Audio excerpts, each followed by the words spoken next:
Okay, so everyone, we're back, and we're now joined by everyone's favourite Eggman who ever lived, the one and only Mike Pollock. Woo! Thanks, no pressure. So again, Mike, thank you so much for joining us today, Mike. And I think just right off the bat, congratulations for all the success that been. And Boom, the cartoon's only been out for 2 weeks, but I haven't seen really any negative response from it. Well, if there's nothing negative to say, there's really no reason to have any negative reviews. So, Mike, then now it's out and you can really talk about everything. How? I mean, obviously, you know, in terms of the world and some of the characters, Boom, it's in a different kind of world than the Sega games. Eggman himself is, apart from his new wardrobe change, Eggman is probably the character who's maybe most consistent with how he was in the games. I would say so, except his crotchety old man side is really brought out a lot more. there's a lot of hey, you kids get off my lawn vibe. And he has his evil pajamas in Sonic Boom. Everything's so evil. Oh yeah, Bobby, your picture of Eggman in his pajamas was fantastic. I love that. As I pointed out, you could actually buy adult-sized pink pajamas with feet and backdoor, and customize them yourself with your own logo. I know. We're buying after the stream. Yeah. And not to badmouth our fine production and animation team and artwork people, but there was no way to get into those pajamas. They're supposed to have a zipper or buttons down the front. His apparently just, I don't know, maybe it's his skin. I'm not entirely sure. He goes in, he gets in through the back door, I guess. Yeah, I guess it's theoretically possible. In cartoons, you can do that sort of thing. He's just always wearing them under his usual outfit. Oh, there you go. He just never takes it off. Just like the eyeglasses, you never see behind them. So, Mike, I know we were just talking before we started, and you said you spent a lot more time, obviously, on the cartoon versus the game. But can you remember much about recording for the game itself? Yes, it took 4 hours. Now, was that I would say Eggman probably he's not in it as much as obviously at Lost World. Eggman was a major part of the plot. Would you say Boom was one of the games where you had the least to do in terms of, you know, this Eggman voicing? Probably the main takeaway that I remember from the games is a lot of over the top yelling. I came out very hoarse from that session, which is the sign of yelling at the top of my lungs. So, yeah, as the acting trade likes to say, there are no big or small roles. There are only big or small actors. So I'm not complaining about the size of the role that I was given. I'm thrilled to be a part of the game, yeah. But I guess if you're looking for lots of me, you might want to check some earlier products.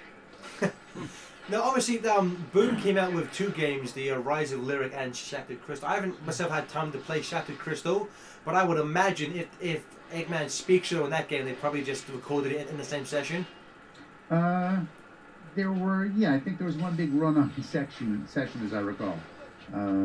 Again, this was stuff that was 6 to 8 months ago. But as I recall, there were 2 different scripts, and we did 2 back-to-back sessions. Okay.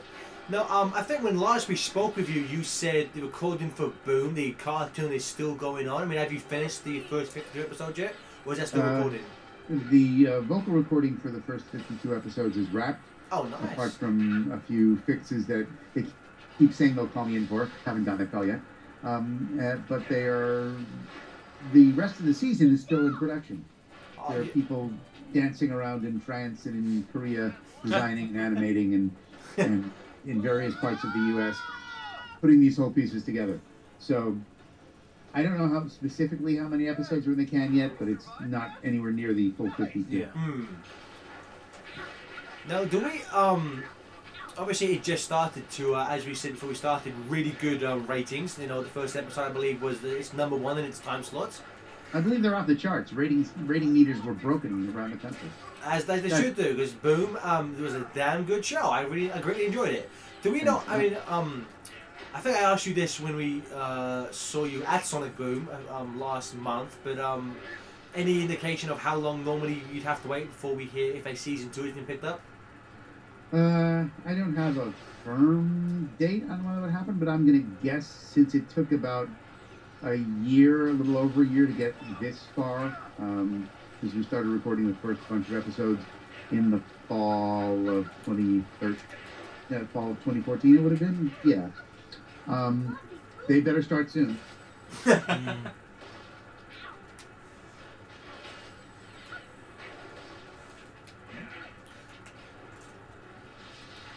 So, I know you've said in the past you aren't much of a gamer yourself, but you said your children are. Have they been enjoying Rise of Lyric?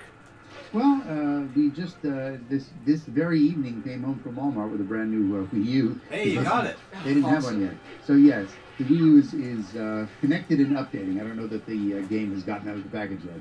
Okay. But get back to me tomorrow. I'm sure there'll be much gameplay going on until 3 or 4 o'clock this morning.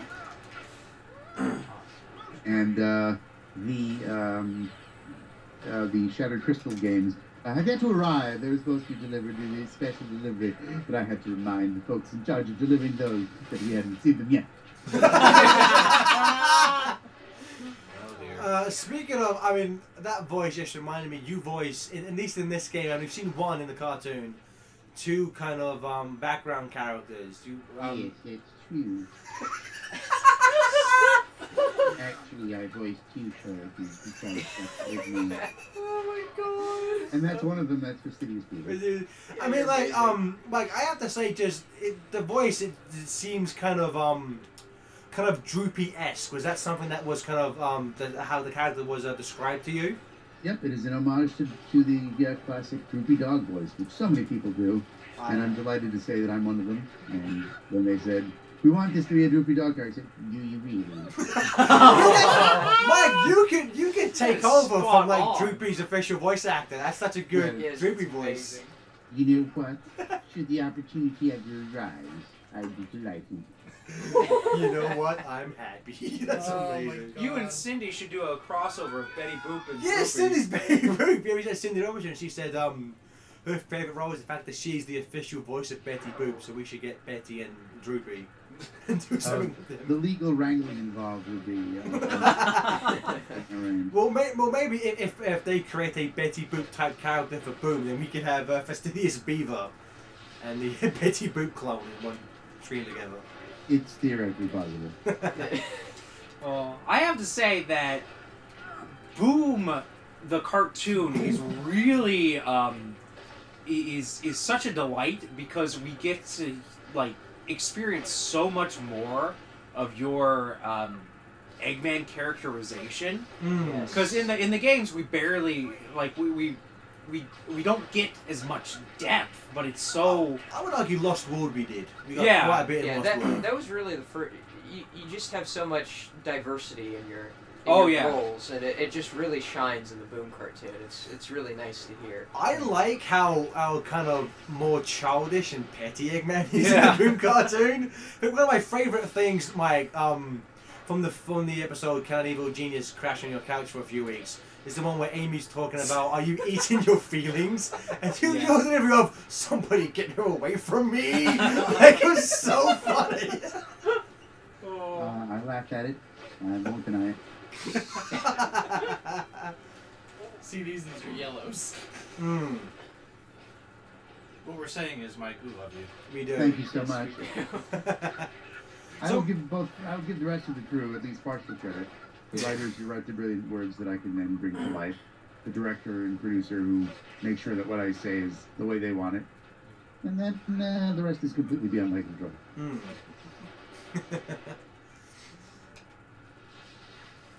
So what would you say in terms of when Boom? I think you said that it is a new voice director and a new kind of style. What would you say has been the biggest challenge for you in terms of this for the Boom kind of sub-series? The biggest challenge is keeping a straight face when I'm delivering my dialogue.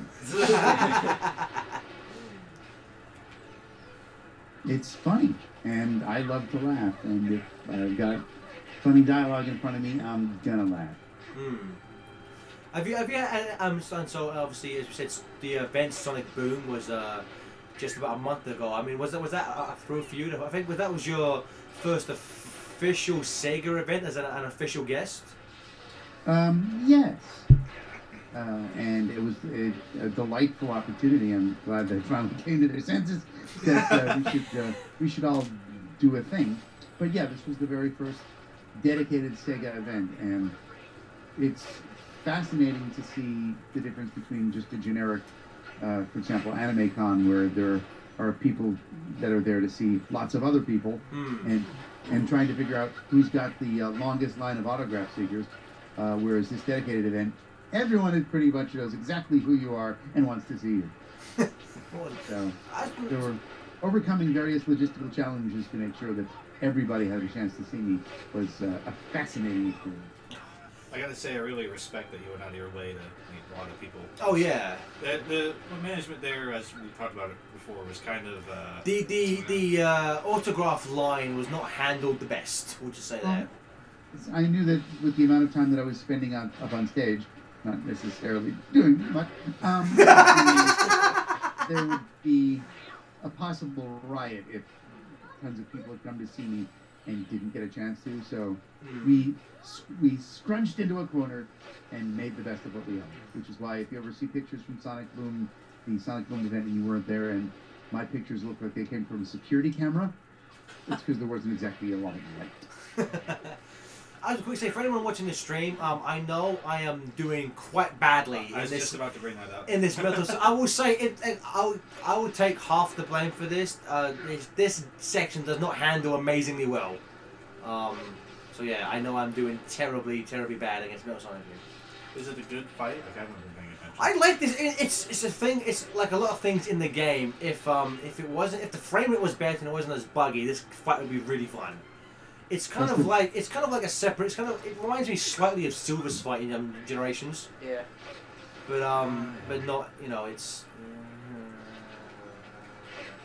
That's something I wanted to bring. Obviously, in terms of the cartoon, the reception has been really quite positive.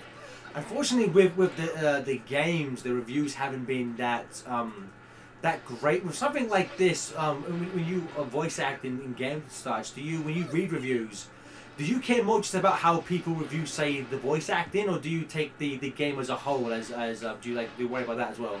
I look for my name in the reviews, because beyond that, I'm not responsible for anything else. I don't design the games. I don't program the games. My talent is reading aloud. Well, I will say, reading the reviews for this game, specifically your performance as Eggman and Travis Willingham's performance as Knuckles, are two of the positives, regardless of what they give the game as a whole. Thank you much. Travis is tremendously talented and tremendously fun to work with. Well, I would say probably. This was something since the 4Kids days. When the 4Kids cast first came, when people just didn't like change and stuff. But I think from the beginning, my Cure Eggman has always been viewed as one of the best things in the franchise. Thank you so much. Since it's been 11 years, but who's counting? The fun of going back to the earliest episodes of Sonic X and the various ebbs and flows of characterization that have happened either on purpose or accidentally, as organic changes happen to a character over time. It's fascinating. Last year. Mike, now that there's a cartoon, and it seems like everyone, they're doing a really good job at, pairing people off to have some fun character work and interaction in each episode, and with the games, we haven't really gotten to see much of that. As the voice actor, how are you enjoying that, and how is that affecting your work? It's when I get a script. Usually, we would get the script the night before, and I apparently was one of the few people who would actually go through and look at the script in advance. Yeah. Professional, Mark. You're a professional. Well, I had to at least go through and highlight my lines so that I'm not missing cues when we're recording. But I would take that opportunity to go through and figure out where my lines are, and maybe do a little practice run through just to see how if the way I think my head wants to read the line and the way my vocal tract wants to read the line match up. And just glancing through, and even mostly I'm glancing through the lines in and around my own, because I'm searching for Eggman right through the script, and if there's a big Sonic, Amy, Knuckles scene that doesn't have me in it, I'll completely miss the scene. But when I'm in the session and hearing everybody else reading through in the radio play, as it's affectionately called, I will genuinely laugh at stuff that takes me by surprise. It's like, that's brilliant. Why didn't I think of that? In terms of, say, a lot of the characterization of the characters, particularly Knuckles and Amy, is slightly different in Boom as opposed to the main series. In terms of the character interactions, when you read, what is your favorite dynamic? Like Sonic and Eggman, Knuckles and Eggman, such and such? Sonic and scratch that. Eggman and Knuckles have some interesting, very quick interactions. And I can't spoil the joke because it's funny, but Eggman botches Knuckles' name in a rather humorous way. The first time I read that, it took me a couple of tries to get through that line. I said, that's funny! Because Eggman realizes that Knuckles can be a little dopey, and Eggman does not suffer for fools gladly, and Knuckles does occasionally play the fool in this incarnation. And that's fun. And then Eggman's interaction with some other side characters that will be coming up are also rather amusing, but those characters have not yet been introduced. I'm so glad I could admit I saw that. I mean, I think all of us are glad that Orbo and Cubot stayed.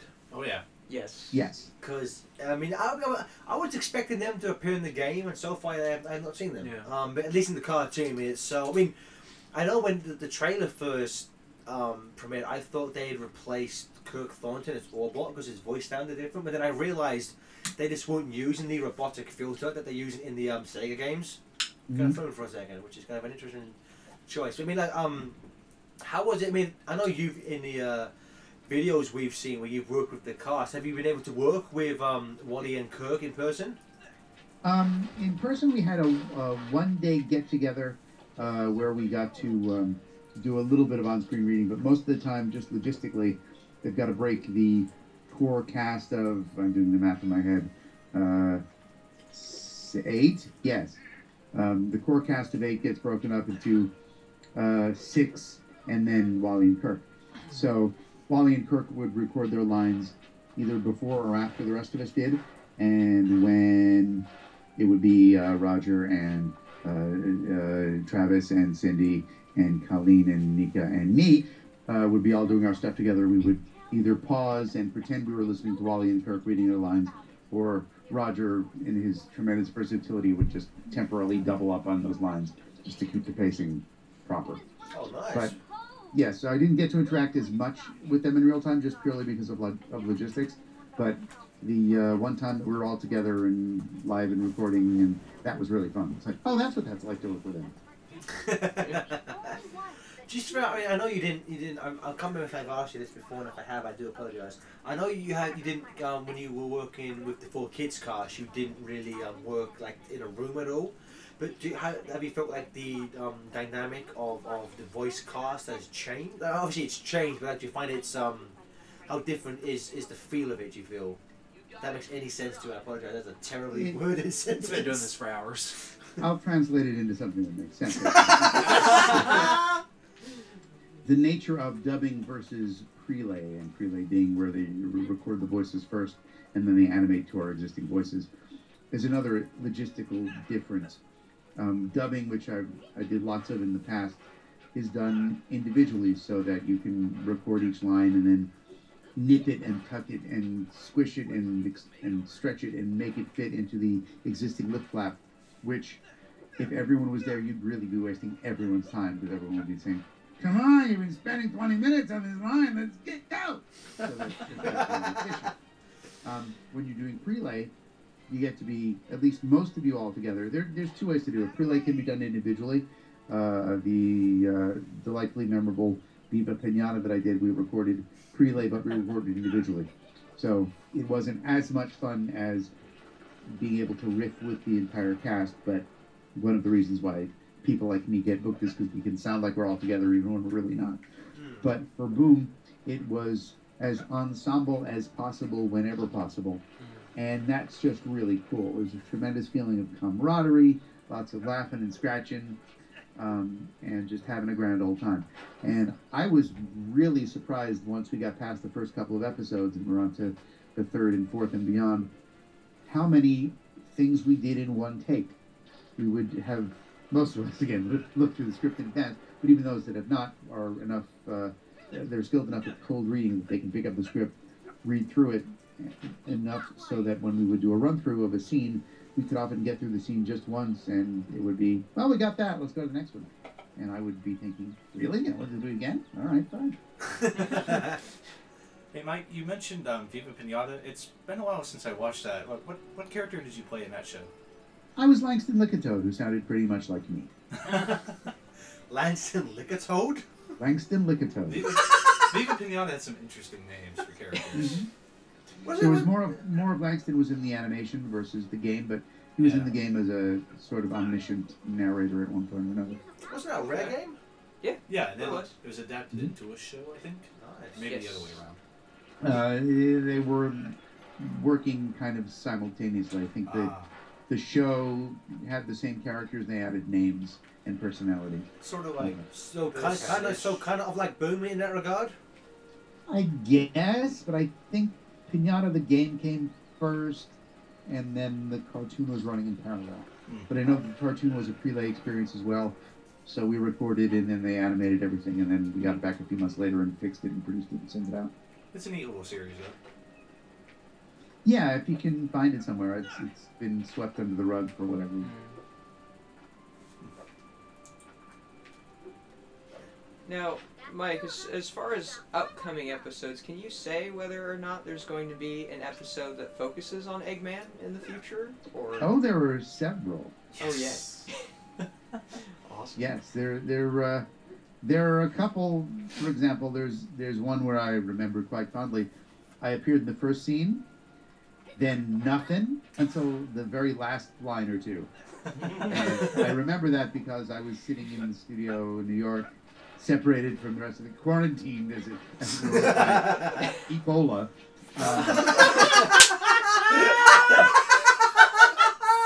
I'm so glad he said it because I was thinking it. Thank you very much. That's why we love you, Mike. Thank you very much. It's so topical. And it was just me and the engineer just sitting around for an hour while they worked through the rest of the episode. And suddenly they got to my line and said, "New York, you still there?" I said, "Huh? What? Hi. Morning. How are you?" Yeah. But then there were the other episodes, which were very heavy Eggman driving the plot.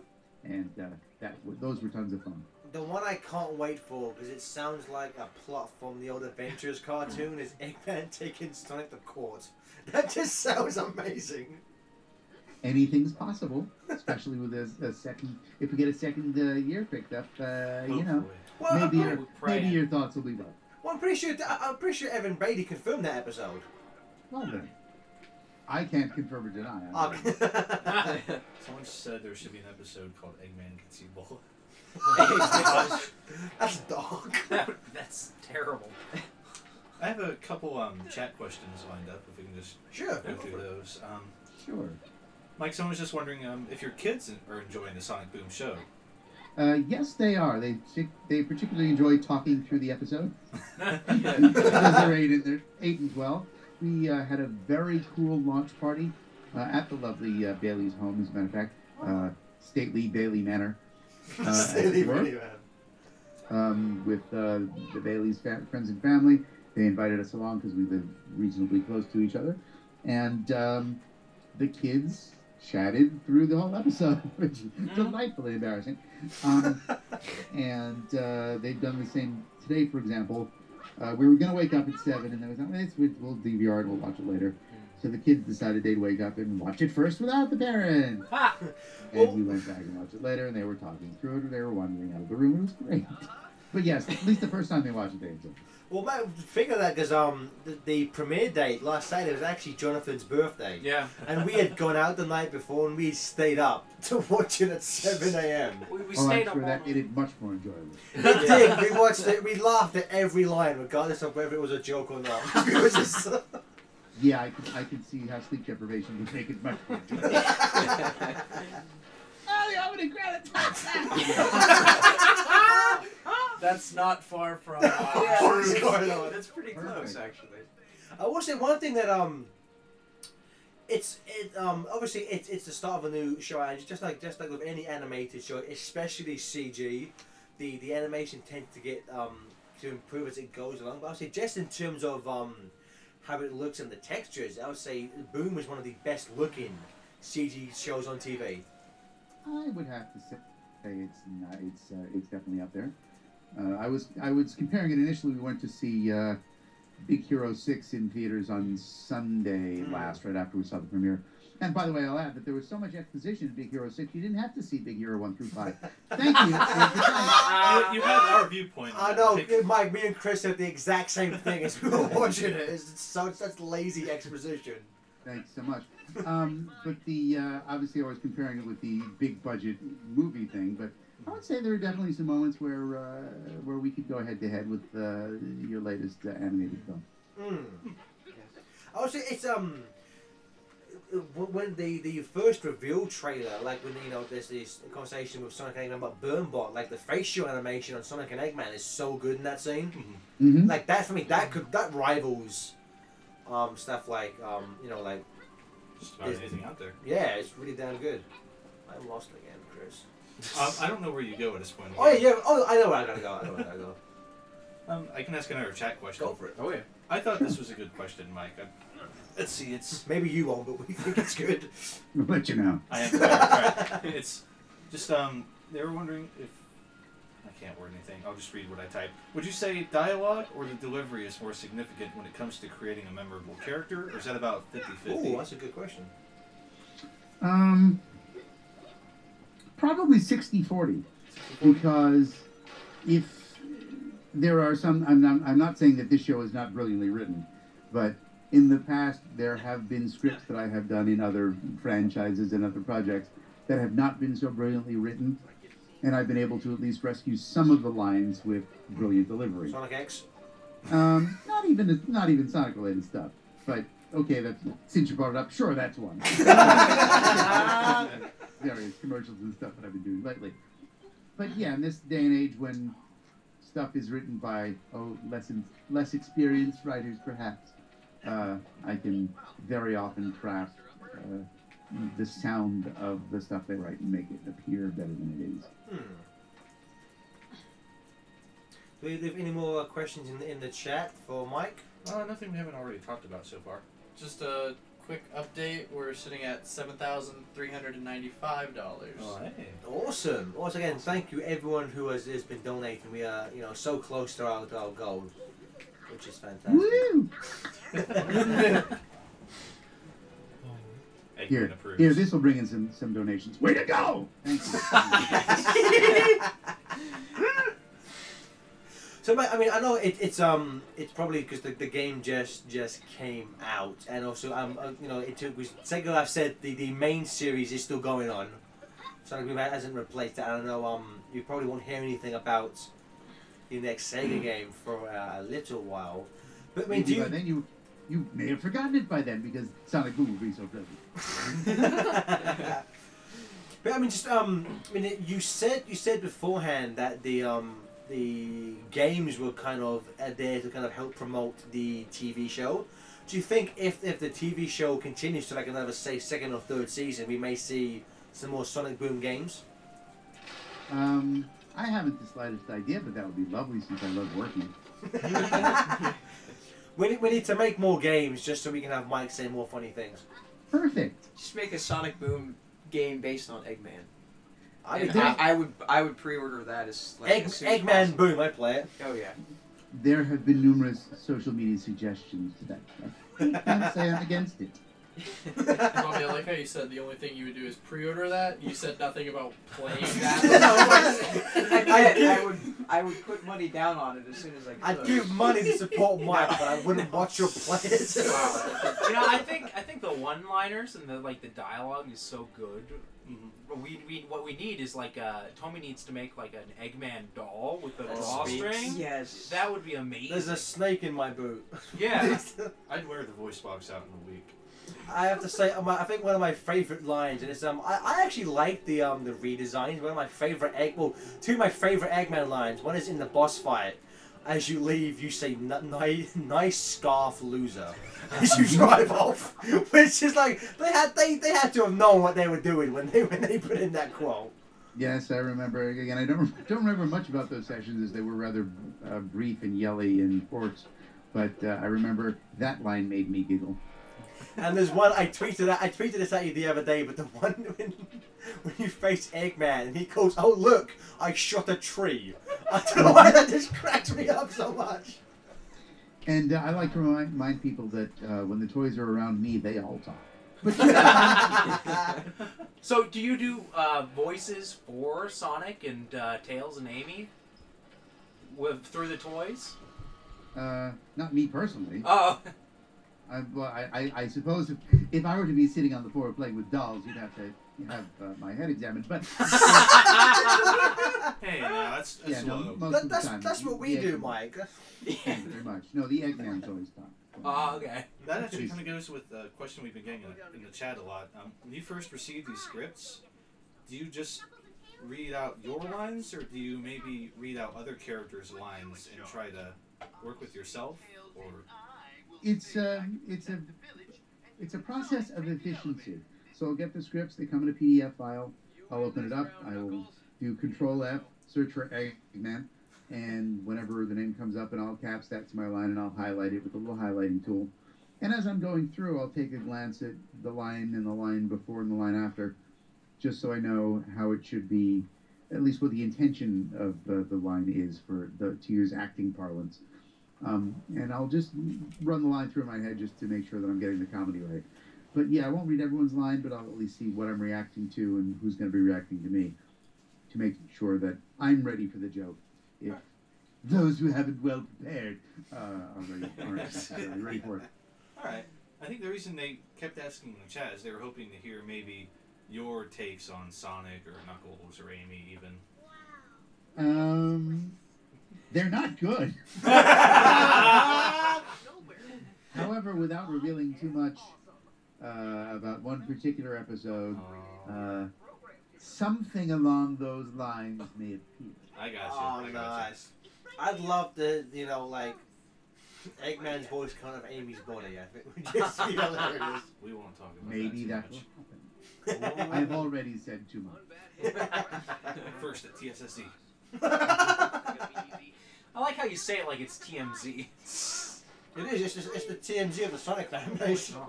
Yes, except mine may be more factually based, but you know. I love you, Mike. That's Thank you amazing. so much. Well, we can't top that. This is why I used to be on the radio. And if radio was still like this, I would still be on the radio. But that's that.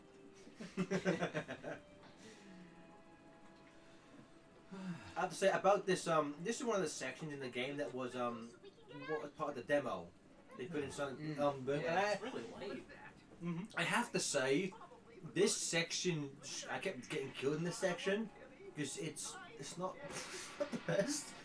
If anyone has any trouble, my suggestion is just keep spin dashing. That's what I do, and he can't catch up with you. So That's my motto for life. Just keep spin Absolutely. dashing. Sure. That's why people hate me when I drive.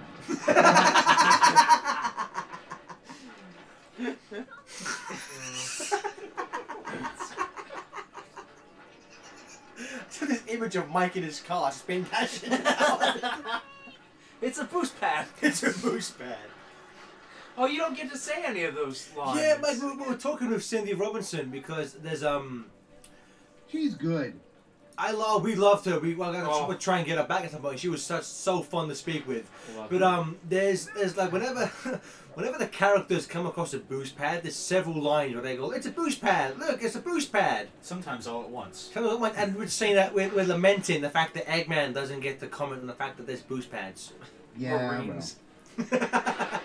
One day. One day, if Eggman's ever playable again, we'll get him to talk That about would it. be awesome. Yes. Here, wait, let me look at the start menu of my computer. Look, it's a notepad. Thank you.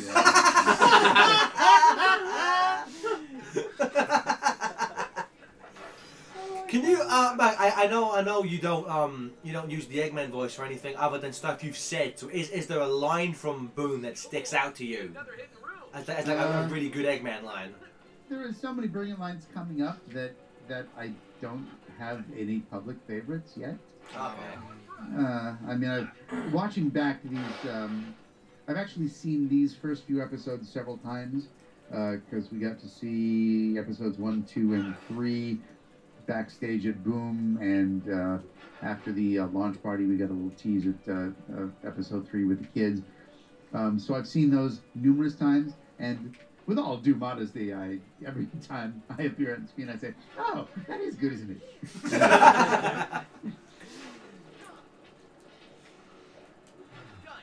For me, it's gonna be hard to top. Look, I shot a tree. I still love Evil Ham. Evil Ham. Yes, that's Evil Ham is good. Evil Ham is Or good. the scene with Eggman washing the dishes too. Oh yeah, Mike, can we possibly get some Eggman singing? Yes. The people Hang on, really give want to me a hear moment. it. I'm going to pull the actual dialogue from the script because otherwise I won't do it justice. What's interesting as the episodes are airing is what lines have memeability, I guess would be the word, and which ones capture the imagination of the public. And it's just fascinating to see. Is there like lines that like viewers gravitate towards? Are there some that are like surprising to you? Or? Yeah, is there a line that say you didn't think much of, but that the internet seems to love? They're all surprising. I find it amazing what catches people's interest. And like, really? That? Or, oh, really? That? One of my favorite lines from the first episode, it's a line from Sonic when he's about to start the race with Eggman and Tails, where he just goes, "Okay, it's time. Okay, so you have to pick up the flag that I placed at the top of the dangerous and ill-named Mount Safety." I thought that was such a good line. Mm-hmm. Here we are. Hang on just a moment. Here's the script. I'm not ready. Keyword search the song. Come on, you can do it. I don't think scrubbing was spelled out. There it is. Ladies and gentlemen, line 51, described in dialogue as R&B-ish. Oh my god!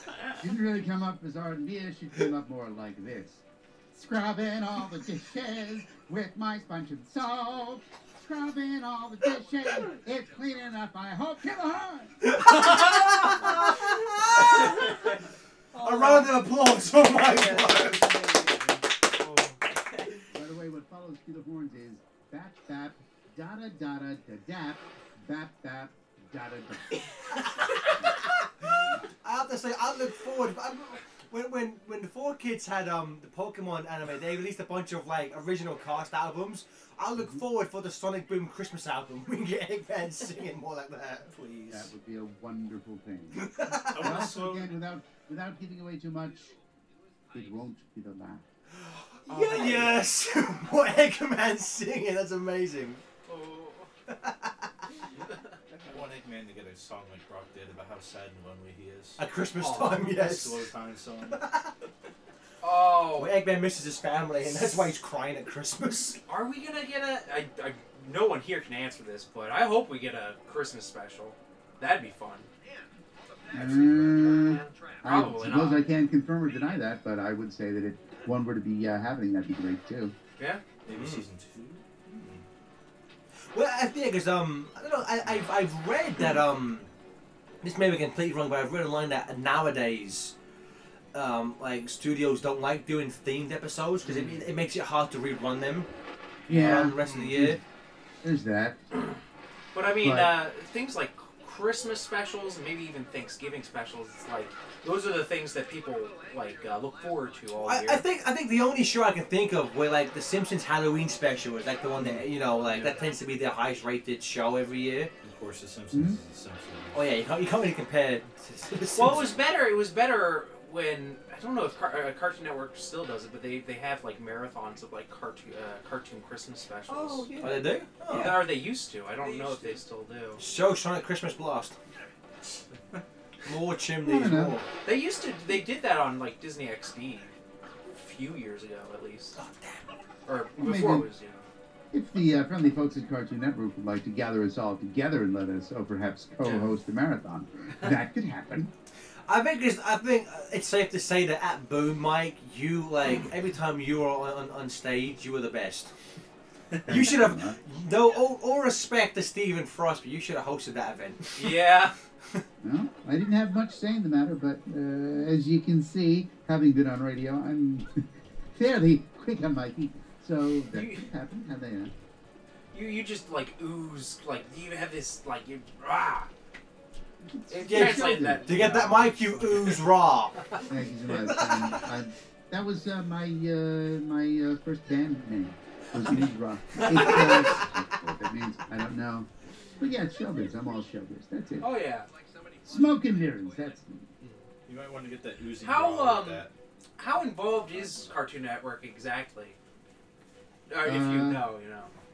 Not a lot. They're involved in the promotional aspect, but as far as the actual production, other than greenlighting the scripts and making sure everything was appropriate for their air, they were fairly hands-off, at least in our part of the process. Okay. Folks in the studio with us were our brilliant director, the lovely and talented Jack Fletcher, co-producers Evan and Bill, and the engineer and a production assistant keeping track of the scripts and our audio levels, and maybe an extra back office person now and again. But usually it was a very tight crew left to our own devices. All right, currently on the donations, we're at $7,435. Awesome. See, we're getting so close, guys. Thank you so much for everything you have been doing. So again, just a quick reminder: if you want to donate and you haven't done yet, if you look under the screen, you see a bunch of panels.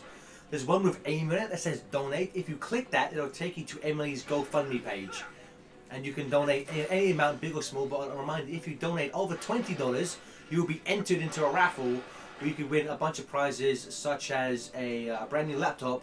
And if we reach our $8,000 goal, Cindy Robinson has promised to donate a signed Sonic Boom poster from the cast of Sonic Boom that we will raffle off as well. Hey, that includes Mike. That includes Mike. Thank you so much. I would certainly hope so. By the way, before I forget, I have to ask, hey Bobby, how's your evil ham? Oh, it is amazing. Thank you so much again for it. Sure, I have not had the guts to open one of them. At the launch party, of course, I didn't show up empty-handed. I brought a case of evil ham for as many people as wanted one. And Evan's daughter opened hers.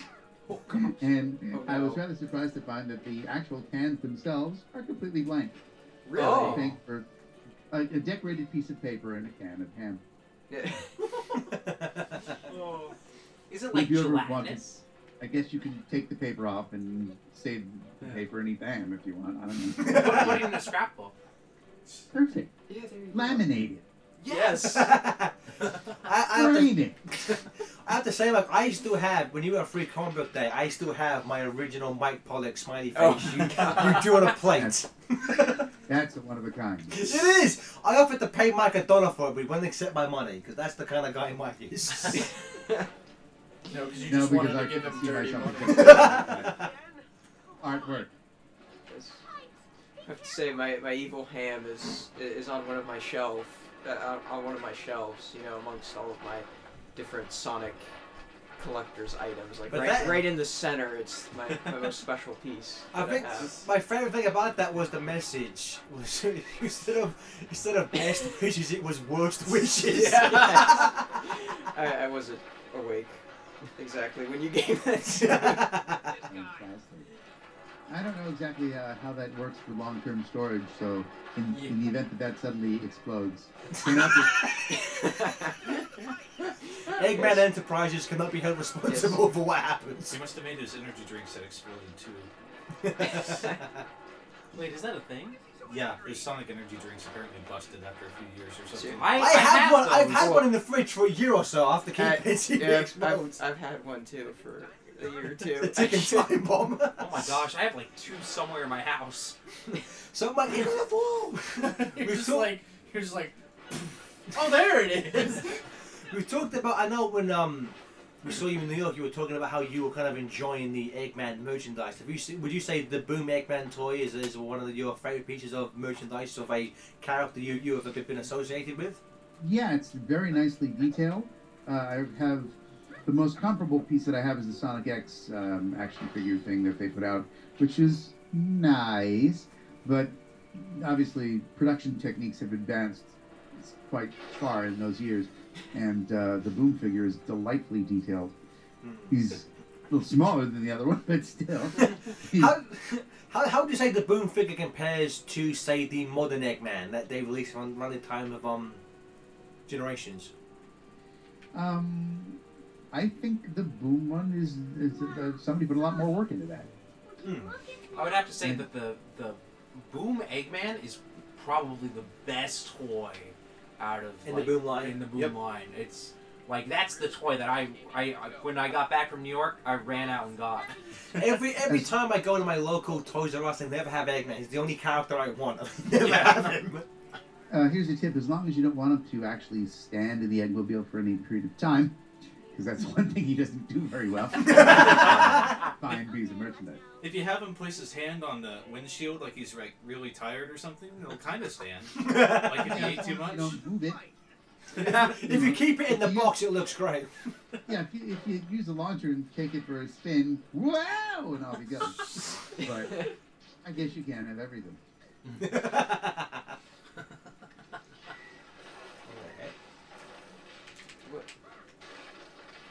What? There we go. So do we have any more chat questions for Mike? People have just been pretty happy. They like hearing Mike. Everyone Way to loves go, chat people. Oh. So how big is your collection of Eggman merchandise? Thanks to a recent dare from a fan, Yeah. I organized it. Oh, it yeah. fills up 2 shelves. Oh. A room in the bottom shelf for other stuff. It's not related, but it is voiced by me. I think, Mike, was that? I remember seeing a tweet about that. Did you post a picture of that online? I forget. Yes, I did. It prompted me to my studio office is a bit of a mess at the moment, but at least that one shelving unit is really neat. Or correction, it was until the picture was taken, and then because of where the shelf is located right near the entryway to the attic, so you have to round a bend to get past it, and everything's already shuffled and jumbled up on the table. But for the picture, it looked really nice. But at least it's all in one spot.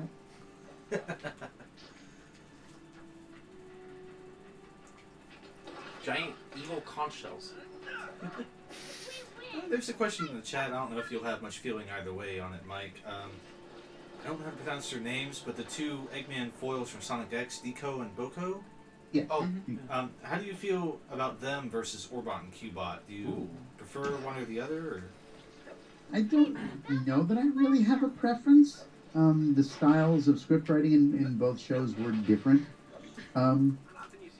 I know the people behind Deco and Boko a little better than the Orbot and Cubot guys, because Andrew Reynolds, TV's Andrew Reynolds, and Broadway's Andrew Reynolds, and Darren Dunstan were both involved in the show, and were both there with me very often. At least, if not recording together, I would see them. Both of them directed stuff. Andrew Reynolds directed Sonic X for most of its run, and Darren Dunstan directed me in other shows that I can't think of right now. And Wally and Kirk as Orbot and Cubot, I met them briefly on a recent visit and haven't gotten to work with them, but I am watching the playback of the cartoon, very impressed with their work as well. Nice. All right. we have a chat question, and I think I know the answer. Your answer to this will be getting the paycheck. But what was your favorite Ratatouille moment? Leaving the room. I have to quickly say one of the high points of my life was after Free Comic Book Day. Us lot here and you in my living room watching Ratatouille was absolutely incredible. That was surreal, man. I know it was so weird having Dr. Eggman in my living room and we're watching Ratatouille. Thank you so much. The thing about those productions, if you could use that term, you get called in by the guy that produces them. You don't always know what it's going to be. He just says, "We've got a thing, you're in it, and show up at 2 o'clock." You show up, and after the first 4 or 5 minutes in the room, you figure out, oh, this is a rip-off of this. Okay, great, I can work with that. And then you go with it. You're, as I said earlier, I'm hired to read aloud. That's the basic skill set. I breathe life into scripts, so whatever you give me, I will have as much fun finding new and exciting voices or old and tired voices to plug into them. And as I pointed out when I was during that brilliant viewing party, I played 4 different characters in that show, reasonably distinct from each other. The script was not perhaps the best in the world, but my job was to please the client and give him the best pile of crap that he could have. And I did. So with something like that, I would imagine, because I believe it's a foreign piece of animation, something like, say, Ratatouille or Little Cars, with the animation, would you see the animation or would you just be given a script? Those are all dubbed, so we were watching them as we were doing them. The thing about that particular studio is quality control is not really always an issue, so the line might match close enough to the flap and he'll be happy with it. So didn't spend a lot of time with the project as a whole. And again, when you're dubbing, you only see the scenes you're in, so I didn't even have a complete idea about what the entire piece was about. But the point of being in the studio doing the dubbing is, as long as the director knows what it's supposed to be like, and he thinks your read matches the way it should sound, then he seems to be happy. So yeah, I saw the thing as we were dubbing it, and did my best to make the mediocre dialogue fit the lip flap, and off we went. Any recent work with that? Yeah, I was going to say, yeah. Oh, yes. I'm there several times a month doing, in most cases, various foreign crap. I just recently voiced another audio tour for a New York sightseeing thing, which is actually pretty cool. Oh, We missed it. cool. We got to go back to New York just to hear that. Absolutely. Any more Pixar rip-offs lately, Mike? Not from him, or at least none that I've been cast in, which might be a good thing. Okay, we don't have to dumpster dive for a while. Perfect. At the same So someone brought up in the chat in regards to our little viewing party, I guess you could say an evil genius crashed on Garrus' couch. Yes. I can now die a happier man now that comment's been said. Yes, and oh, the pillow fights we had. Mike, they did my dishes and sang. It was beautiful. That explains Garrett's short-term memory loss. Yep. Yes. Also explains my short-term memory loss. Thanks so much.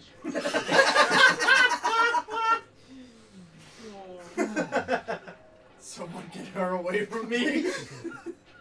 I love that. I love this show so much. Yes. I can't. I love the show. Oh.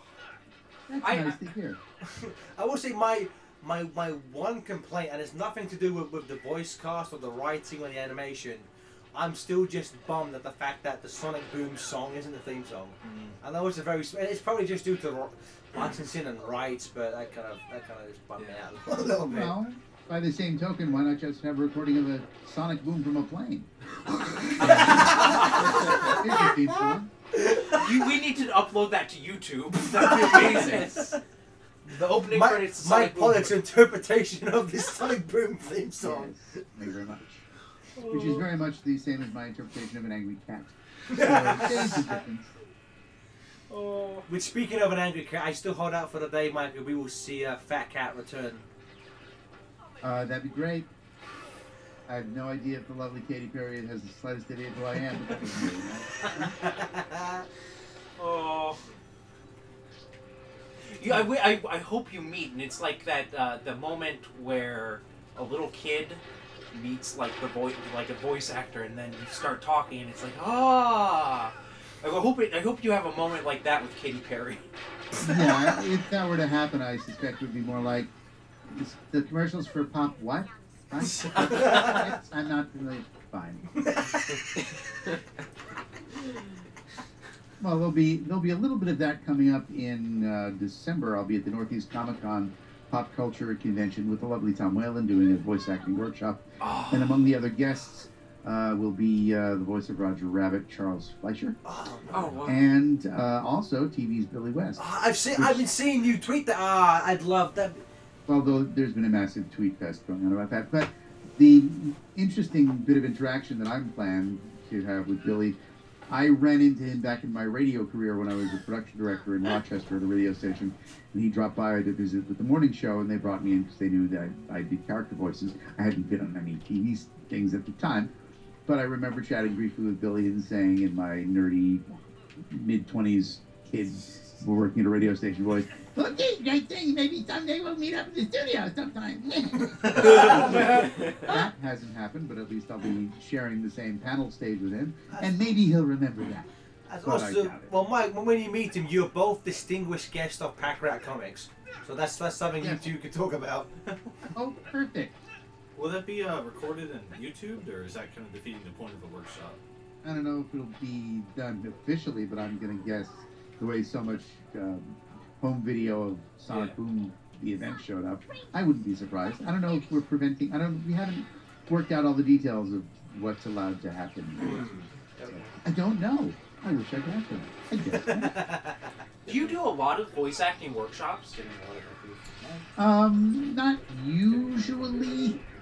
From the times I've dabbled in coaching people, I realized I don't really care for coaching much. But for a workshop, especially with someone who's done other workshops, I'm happy to go up and demonstrate what I do and try and pick apart how I do it. Because very often I can't really explain how I do what I do. It's just what I do, and it's what I've always done. But so coaching individually tends to be more frustrating than anything. But a workshop, which is really equal parts demonstration, presentation, and education, is more doable. I just want to quickly say that the text in the game just was the first maybe game hint of the Sonic and Amy pairing, where Amy goes, "I think we make a pretty impressive team." Sonic goes, "You know what? I think we do." Sonic Amy confirmed. Adorable. No one's gone dress shopping yet, but who knows, the future might hold. His audio is echoey as heck. Fix it. Yes. Well, Mike's echoey? That's what I was just saying. What? Oh. Well, that wasn't fresh from there. Well, Mike, I want to say, Mike, we've had you for an hour, Mike. I mean, if it's completely up to you. We could try and fix your audio if you want to stick around for a bit. But if you have things to do, we can just bid adieu and just thank you so much for joining us. It's completely up to you, good sir. I've got my chat schedule's apparently become very heavy this evening. I've got another thing at 7:30 and 8 o'clock, but. Well, then, Mike, if that's the case, sir, we don't want to keep you. I should say thank you so much. And one thing, if I could make a request, I've had you do many intros to me over this, but this is not for me. People who are in the chat, we've actually been an official charity, Dreamscape, is partnered with us for this, and the man behind it is such a Sonic fan, and he's such a fan of yours, and he said, I was wondering if it's not too much travel, like the numerous FTC intros I've made you do over the years, which I apologize for. If you wouldn't mind saying a intro for Dreamscape, sure, that would make his that would help make his day. Sure. Thank you so much, Mike. You are such a gentleman. Thank you. Quiet, please, everyone. I'm putting this actually. Hi, it's Mike Pollock, the voice of Dr. Eggman. And I've been asked very nicely to say something for Dreamscape. So I'm going to say very nicely for someone, Dreamscape! Thank you, Mike, so much. And again, thank you so much, Mike. I'm sure hopefully at some point we'll bug you in the future to speak of us some more so people think we're cool. But I just want to reiterate, Mike, Boom Cartoon is awesome. We can't wait for the next episode. We hope it runs for many, many years. Well, at least for the moment, actually, it's running it every single Saturday. So tune in while you can. Again, Mike, thank you so much, and please take care. It's great to hear Sure, from you always. again. Thanks for having me. Thank It you. was a pleasure. Sure, Thanks for pleasure. listening. Thanks again, Mike. Thank you. Goodbye. Bye. Bye.